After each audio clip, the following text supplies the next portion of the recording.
अगर आपको लगता है कि अपोकलिप्स की दुनिया में सबसे पावरफुल इंसान वही होता है जो सबसे ज्यादा डिस्ट्रक्शन कर सकता है, तो शायद आप गलत हैं। क्योंकि इस खत्म हो चुकी दुनिया में एक ऐसा इंसान मौजूद था जो खुद ज्यादा लड़ नहीं सकता था, लेकिन फिर भी हजारों हंटर्स की जिंदगी उसके हाथों में थी। उसकी एक हीलिंग एबिलिटी मौत के करीब पहुंच चुके इंसान को भी वापस ला सकती थी। उसका नाम था अखिल, ब्लू प्लैनेट का पहला एसएसएस रैंक हीलर। लेकिन आज उसकी जिंदगी की आखिरी लड़ाई थी और उसे बिल्कुल अंदाजा नहीं था कि उसकी मौत उसकी कहानी का अंत नहीं, बल्कि एक नई जिंदगी की शुरुआत बनने वाली थी। कहानी शुरू होती है अपोकलिप्स के 5वें साल से 5 साल पहले। ब्लू प्लैनेट पर एक ऐसी कैटास्ट्रोफी आई थी जिसने पूरी मानव सिविलाइजेशन को बदल दिया। शहर खंडहर बन गए, सड़कों पर डिस्ट्रक्शन फैल गया, आसमान लाल हो चुका था और हर तरफ मॉन्स्टर्स और इंसानों के बीच युद्ध चल रहा था। जो दुनिया कभी टेक्नोलॉजी और सिविलाइजेशन पर गर्व करती थी, अब सिर्फ एक चीज के लिए लड़ रही थी, सर्वाइवल। लेकिन इस अंधकार के बीच मानवता के पास अभी भी एक उम्मीद थी, और वह उम्मीद था अखिल। एक विशाल बैटलफील्ड में सैकड़ों हंटर्स बुरी तरह घायल पड़े थे।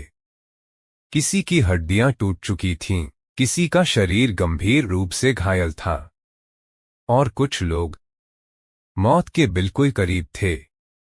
तभी धुएं और डिस्ट्रक्शन के बीच एक युवक धीरे धीरे बैटलफील्ड में आगे बढ़ता है। काले कॉम्बैट क्लोथ्स, गले में एक पुराना सिल्वर पेंडेंट, और उस पेंडेंट पर 3 प्राचीन बाणों का निशान। यह था अखिल। जैसे ही अखिल बैटलफील्ड में पहुंचता है, उसके हाथों से गोल्डन हीलिंग एनर्जी निकलने लगती है, और जहां जहां उसकी एनर्जी पहुंचती है, घायल हंटर्स की इंजरीज तेजी से ठीक होने लगती हैं। टूटी हुई हड्डियां जुड़ने लगती हैं, खून बहना बंद हो जाता है, और मौत के करीब पहुंच चुके हंटर्स फिर से उठने लगते हैं। सोल्जर्स के बीच से आवाज आती है, अखिल सर आ गए, अब हम बच जाएंगे। क्योंकि अखिल सिर्फ एक हीलर नहीं था, वह था ब्लू प्लैनेट का पहला एसएसएस रैंक हीलर। लेकिन उस दिन बैटलफील्ड में अखिल अकेला हीरो नहीं था। पूरी ह्यूमन आर्मी एक विशाल एसएसएस क्लास रिफ्ट के खिलाफ लड़ रही थी। आसमान में एक जाइगैंटिक रिफ्ट खुली हुई थी। उसके अंदर से एक के बाद एक टेरिफाइंग मॉन्स्टर्स बाहर निकल रहे थे। हंड्रेड्स ऑफ एलीट हंटर्स अपनी जान की परवाह किए बिना उन मॉन्स्टर्स से लड़ रहे थे। एक्सप्लोजन्स से पूरी जमीन कांप रही थी। मैजिक अटैक्स आसमान को रोशन कर रहे थे, और कई घंटे की भीषण लड़ाई के बाद आखिरकार आखिरी मॉन्स्टर भी जमीन पर गिर जाता है। कुछ सेकंड्स के लिए पूरे बैटलफील्ड में साइलेंस छा जाता है। फिर हंटर्स खुशी से चिल्लाने लगते हैं।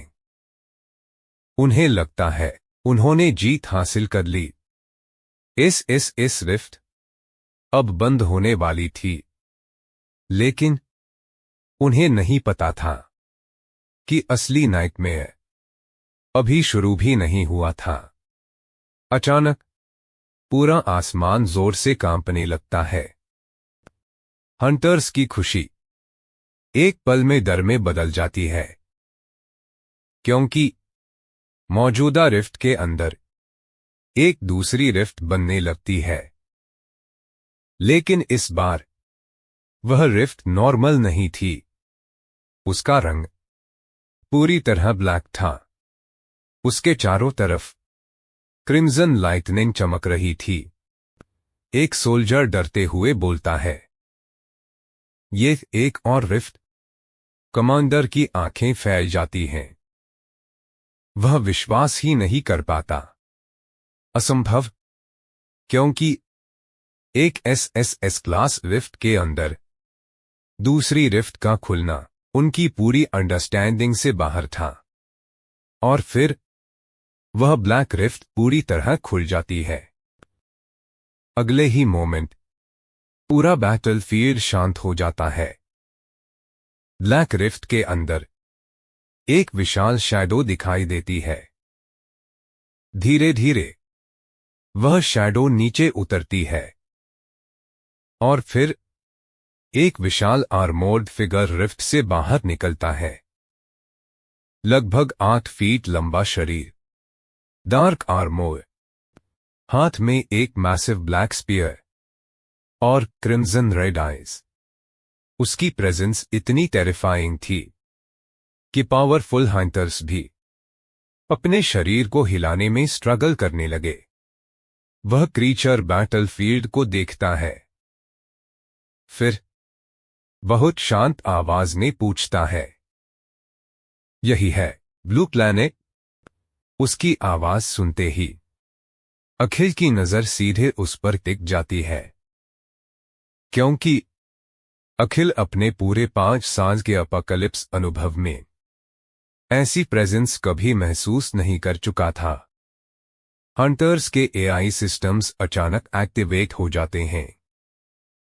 हर डिवाइस पर वार्निंग दिखाई देती है। सिस्टम एनिमी की पावर कैलकुलेट करने की कोशिश करता है।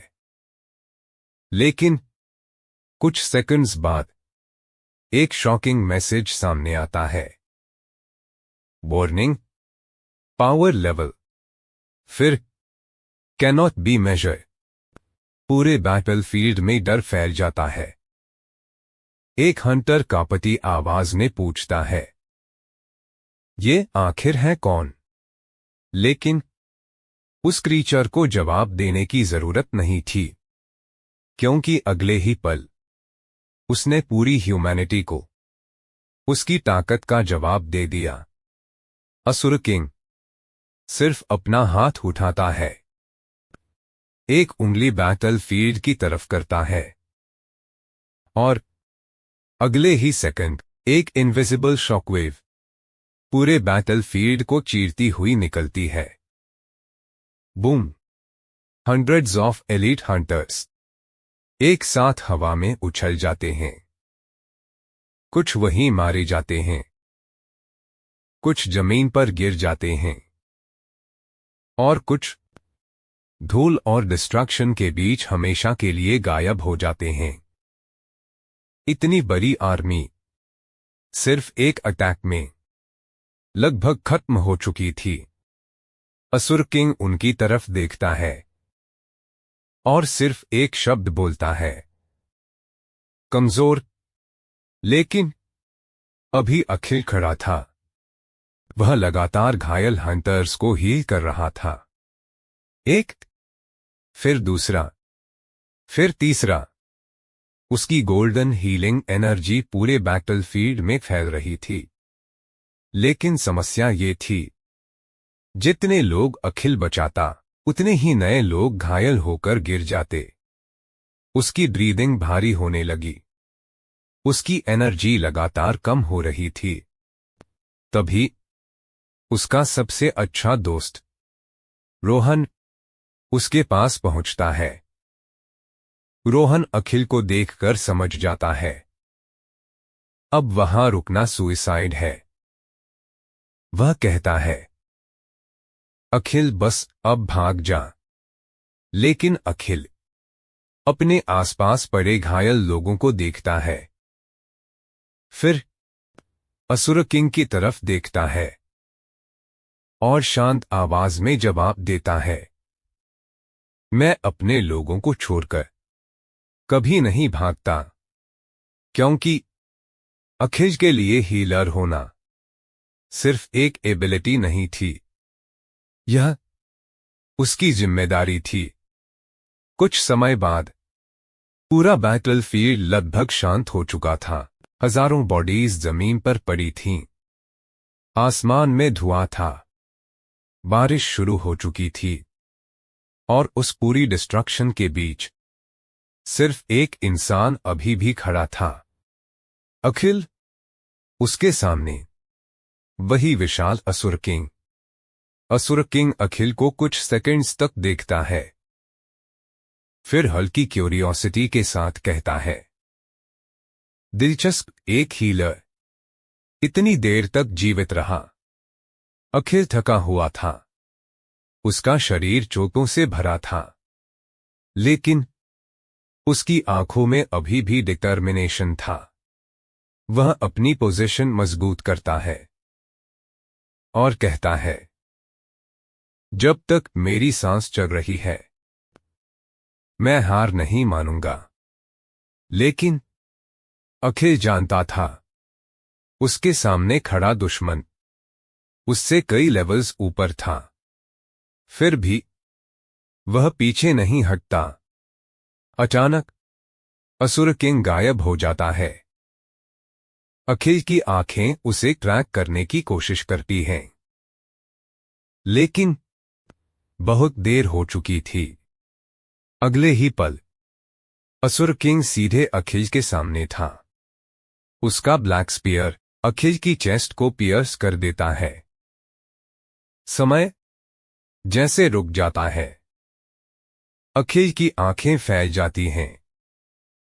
उसके शरीर से निकली ब्लड ड्रॉप्स हवा में स्थिर हो जाती हैं। असुर किंग धीरे से कहता है, अब सो जाओ। अखिल का शरीर धीरे धीरे जमीन की तरफ गिरने लगता है। उसकी जिंदगी, उसकी मेमोरीज, उसके 5 साल के संघर्ष, सब कुछ उसकी आंखों के सामने घूमने लगता है।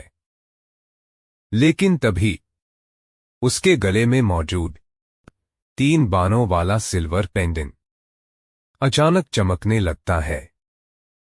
पहले एक हल्की ब्लू लाइट, फिर वह लाइट इतनी पावरफुल हो जाती है कि पूरा बैटलफील्ड उसकी रोशनी में डूब जाता है। और फिर सब कुछ रुक जाता है। बारिश रुक गई, हवा रुक गई, धूल रुक गई। असुर किंग तक पूरी तरह फ्रीज हो गया। अखिल की कॉन्शियसनेस एक असीम सफेद स्पेस में पहुंच चुकी थी। चारों तरफ कुछ भी नहीं था, न जमीन, न आसमान, सिर्फ अनंत व्हाइट स्पेस।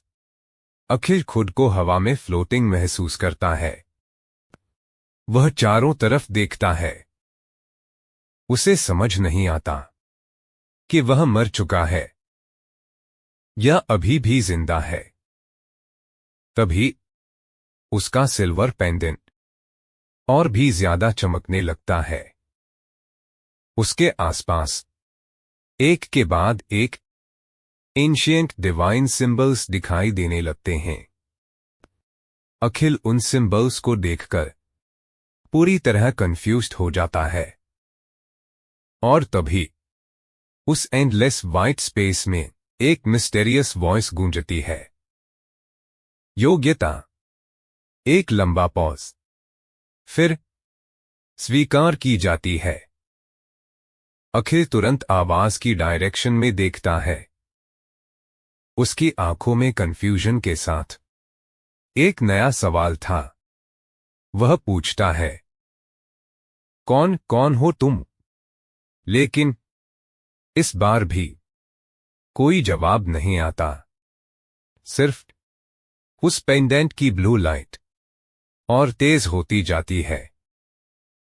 और अगले ही मोमेंट पूरी दुनिया एक विशाल सफेद रोशनी में डूब जाती है। अखिल की पहली जिंदगी यही खत्म हो चुकी थी। 5 साल तक उसने अपोकलिप्स में लोगों को बचाया, हजारों हंटर्स को मौत से वापस लाया, लेकिन आखिरकार वह खुद एक ऐसे एनिमी के हाथों मारा गया जिसके सामने पूरी ह्यूमन आर्मी भी टिक नहीं पाई। लेकिन कहानी यही खत्म नहीं हुई, क्योंकि उसकी मौत के ठीक उसी क्षण उसके पेंडेंट के अंदर छिपी एक एंशिएंट लेगेसी जाग चुकी थी। एक ऐसी लेगेसी जिसका कनेक्शन 3 दिव्य बाणों से था, और एक ऐसे नाम से जिसे अभी ब्लू प्लैनेट की दुनिया भूल चुकी थी। लेकिन अखिल को अभी कुछ भी पता नहीं था। उसे यह भी नहीं पता था कि उसकी दूसरी जिंदगी में वह सिर्फ एक हीलर नहीं रहेगा, वह एक ऐसी पावर इनहेरिट करने वाला था जो आने वाले समय में गॉड्स, असुरास और पूरी ब्लू प्लैनेट की डेस्टिनी को चुनौती देने वाली थी। और सबसे बड़ा सवाल, अगर अखिल मर चुका है तो वह वापस कैसे आएगा? और उस अननोन वॉइस ने उसे आखिर क्यों चुना? क्या यह सिर्फ एक चांस था, या अखिल की पूरी जिंदगी शुरू से ही किसी बड़े डेस्टिनी का हिस्सा थी? इन सभी सवालों का जवाब अगले चैप्टर में मिलने वाला था।